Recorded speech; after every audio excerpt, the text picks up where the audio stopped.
Welcome to the reading of the Sabbath School lesson for the second quarter of 2022.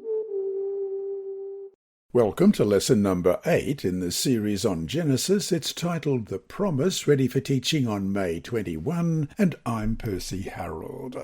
Sunday, May 15, Mount Moriah.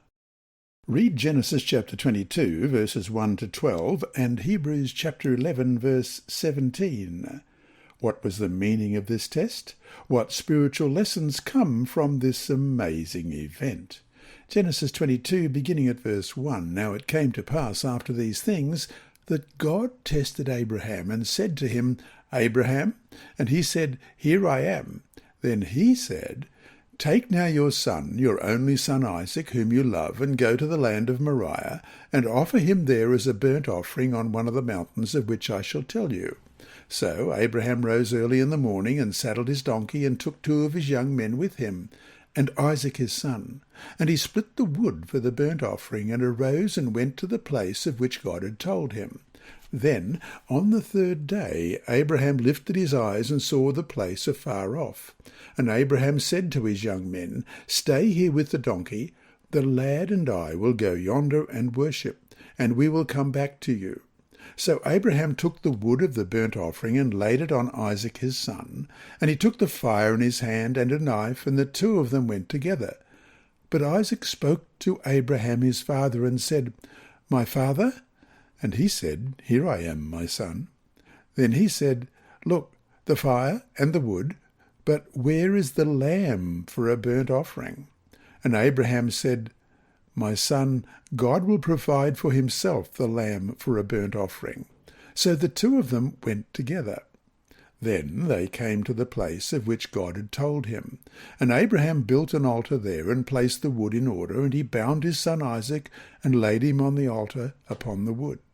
And Abraham stretched out his hand and took the knife to slay his son.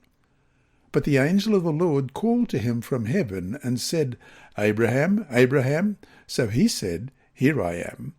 And he said, Do not lay your hand on the lad, or do anything to him, for now I know that you fear God, since you have not withheld your son, your only son, from me. And Hebrews 11, verse 17, By faith Abraham, when he was tested, offered up Isaac, and he who had received the promises offered up his only begotten son. Genesis 22 has become a classic in world literature and has inspired philosophers and artists, not just theologians. The meaning of God's test is difficult to comprehend, however. This divine command contradicted the later biblical prohibition against human sacrifices that we read about in Leviticus 18:21. And you shall not let any of your descendants pass through the fire to Moloch, nor shall you profane the name of your God. I am the Lord. And it surely seemed to work against God's promise of an eternal covenant through Isaac, as we read in Genesis 15, verse 5. Then he brought him outside and said, Look now toward heaven and count the stars if you are able to number them. And he said to him, So shall your descendants be. What then was the purpose of God's calling him to do this? Why test him in such a powerful way? The biblical notion of test, in Hebrew nissah, N-I-S-S-A-H, embraces 2 opposite ideas. It refers to the idea of judgment, that is, a judgment in order to know what is in the heart of the tested one, as you read in Deuteronomy 8, verse 2, And you shall remember that the Lord your God led you all the way these 40 years in the wilderness to humble you and test you, to know what was in your heart, whether you would keep his commandments or not. And we'll compare that with Genesis 22 and verse 12. And he said, Do not lay your hand on the lad, or do anything to him, for now I know that you fear God, since you have not withheld your son, your only son, from me. But it also brings the assurance of God's grace on behalf of the tested, as you read in Exodus 20, verses 18 to 20. Now all the people witnessed the thunderings, the lightning flashes, the sound of the trumpet, and the mountains smoking, And when the people saw it, they trembled and stood afar off.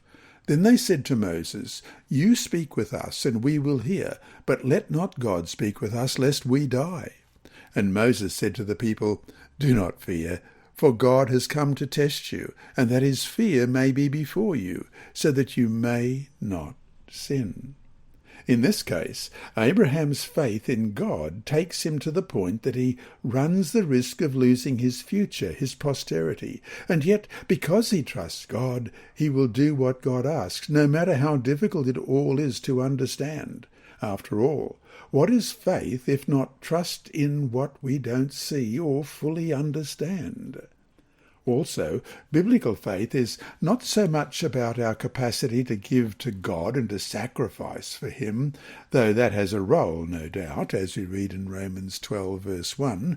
I beseech you, therefore, brethren, by the mercies of God, that you present your bodies a living sacrifice, wholly acceptable to God, which is your reasonable service.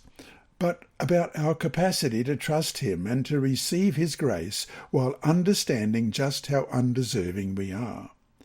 This truth was reaffirmed in what followed.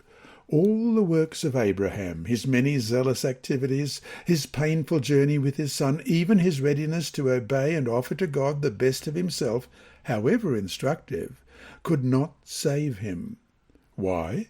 Because the Lord himself had provided a lamb for the intended sacrifice, which itself pointed to his only hope of salvation, Jesus. Abraham must have then understood grace. It is not our works for God that save us, but it is instead God's works for us, as we read in Ephesians 3, verse 8. To me, who am less than the least of all the saints, this grace was given, that I should preach among the Gentiles the unsearchable riches of Christ. And Romans 11:33, O the depth of the riches both of the wisdom and knowledge of God!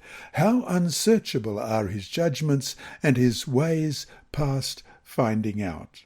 However much, like Abraham, we are called to work for God, which Abraham's actions powerfully reveal, as we read in James 2, verses 2 to 23. And that reads, For if there should come into your assembly a man with gold rings in fine apparel, and there should come in a poor man in filthy clothes, and you pay attention to the one wearing the fine clothes, and say to him, You sit here in a good place, and say to the poor man, You stand there, or sit here at my footstool, have you not shown partiality among yourselves, and become judges with evil thoughts?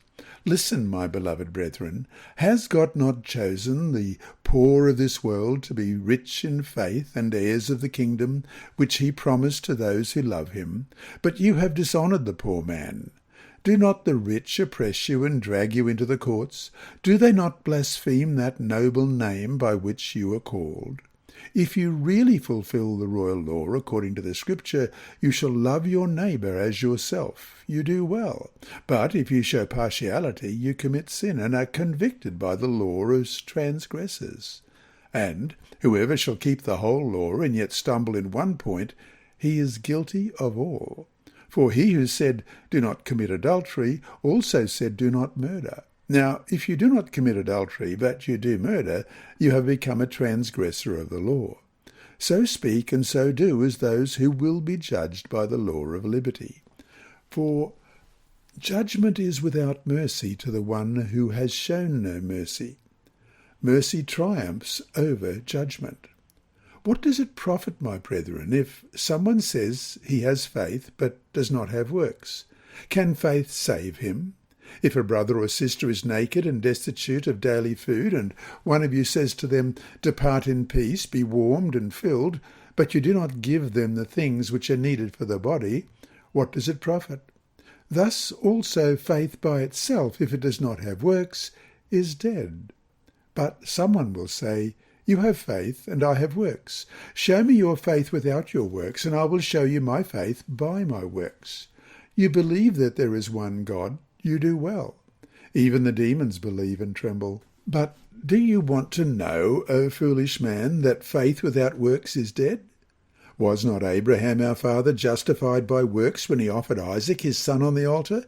Do you see that faith was working together with his works, and by works faith was made perfect?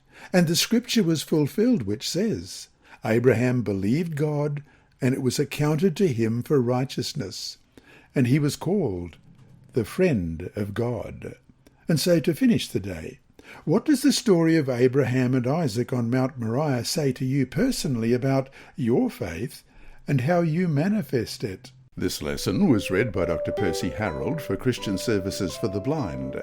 Sponsored by the Sabbath School Department and distributed through Hope Channel Australia, this podcast is also redistributed by Hope Channel Germany, Christian Record Services for the Blind, and It Is Written. It is also available on SoundCloud and through multiple podcast distributors, including Apple iTunes. Remember, God is always faithful.